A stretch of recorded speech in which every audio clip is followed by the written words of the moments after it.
Being a gardener ties you down to one place. You have to be there to tend your vegetables or your fruits. But it wasn't always like that.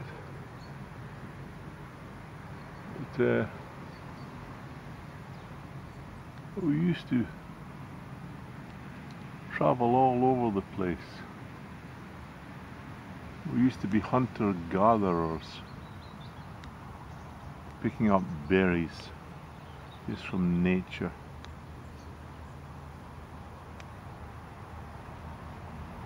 But nowadays, with modern city living, we're tied down to one place. And sometimes I ask myself, is this good for us? Modern society demands that we live in houses.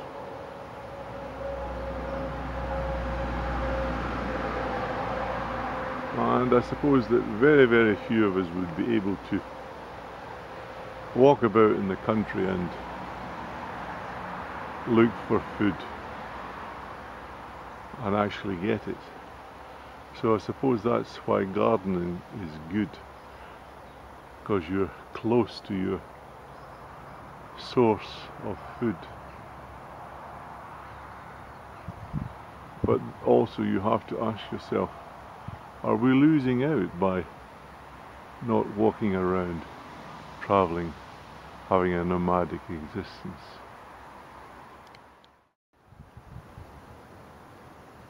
When you grow your own food in your garden, then you can just go out and pick it. You don't have to hunt for it, so it's convenient. But what happens when the weather isn't right and the things that you've planted, they don't ripen on the vine and they're not ready to pick?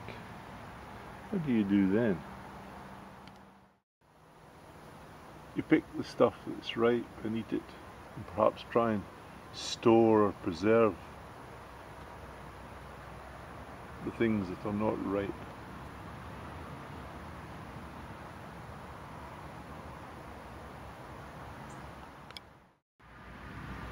But the weather can be so cruel. All the things that you've harvested, all the things that you want to eat, they never ever ripen up. And the frost comes and kills everything off on the vine. What a sad thing, to put in all that work and not to see it come to fruition. But I suppose that man has bred cultivars and varieties that ripen quickly and don't need a long growing season. And you have to find them, plant in your garden. Otherwise the weather will defeat you. Some varieties really surprise you and grow big. And others, they never ever do anything. They're just small, hardly worth talking about. But you've got to take the good ones and use them.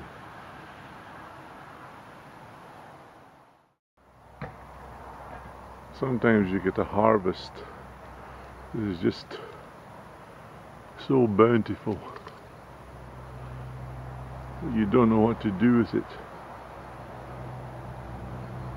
The branches on your trees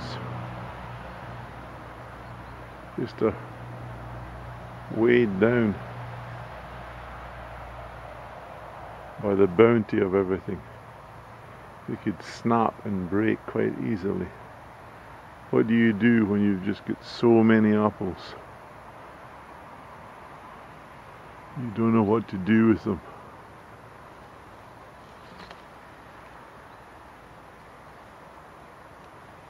Do you make juice out of them? Do you dehydrate them and make them into apple rings? You certainly can't eat them all. There's just too many of them. And they fall on the ground. The waste is incredible. Just the windfall apples.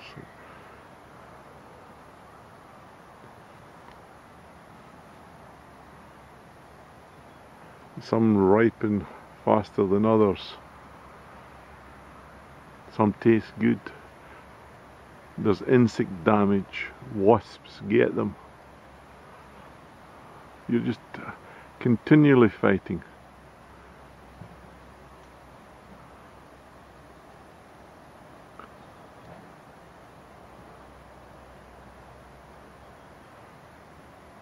And you take the good and the best. That's about all you can do. Going walkabout, or getting away from it all, lots of people have done it. Perhaps it's some sort of tradition that when you think about Jesus going 40 days in the wilderness, or Muhammad in his cave, that just isolation and being away from people and being by yourself, it's something that modern people don't want to indulge in. Being alone or being isolated is something that's abhorrent. You have to have social contacts and you have to have family, and if you have to be on your own, then it's a daunting experience. I don't suggest becoming a hermit, but being by yourself, it's an acquired art, don't you think? We've got to have our YouTube after all. But what about the Aborigines? I've heard that in Australia, the Aborigines, they go on walkabout. They're on a sheep farm, they're working. They've been working there for 6 months. Then all of a sudden, they decide they need to go walkabout. What is walkabout? Well, they have to go and walk along the Songlines.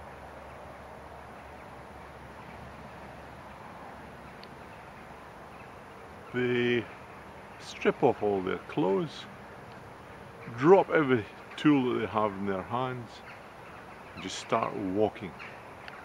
They go walkabout. Oh, look at that up there. The birds are flying away. Can you see them? Autumn is here. I don't know if I captured that. Yeah, walkabout. They were nomads. And what is going walkabout and navigating over vast tracts of land. They had to sing a song about the different geographical things along the way, and that's how they were able to navigate over long, long distances, hundreds, thousands of miles, across the desert even. There's a philosopher that says that everything can be solved by walking. When was the last time that you had a walk or a walk outside? Just walk for a couple of kilometers. When I was over in America, it seemed that nobody walked anymore. Everybody was driving around in cars.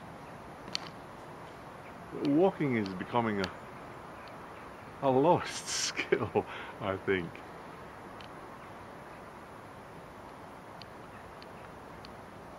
That I know that I like to go out on a walk.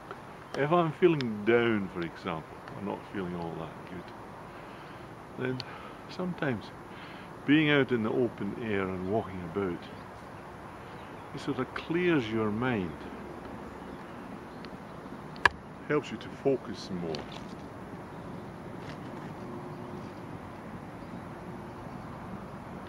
So there's a lot to be said for walking.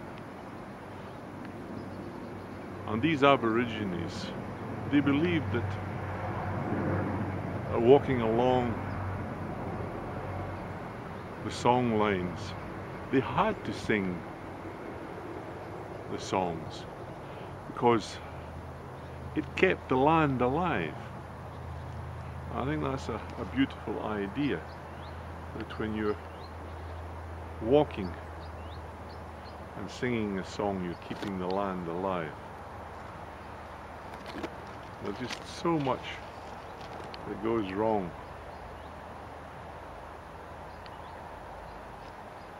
So much that goes right. So, that's just a little, philosophical talk about walking. Get out today and go for a walk somewhere, or a bicycle ride, some exercise. It'll do good for your limbs and your body. And just look at things that you're walking past and make observations. And if you want to read an interesting book about going walkabout in the Songlines, there's a book by someone called Bruce Chatwin. It might be nice if you read it. So that's it. A little garden tour and some chat.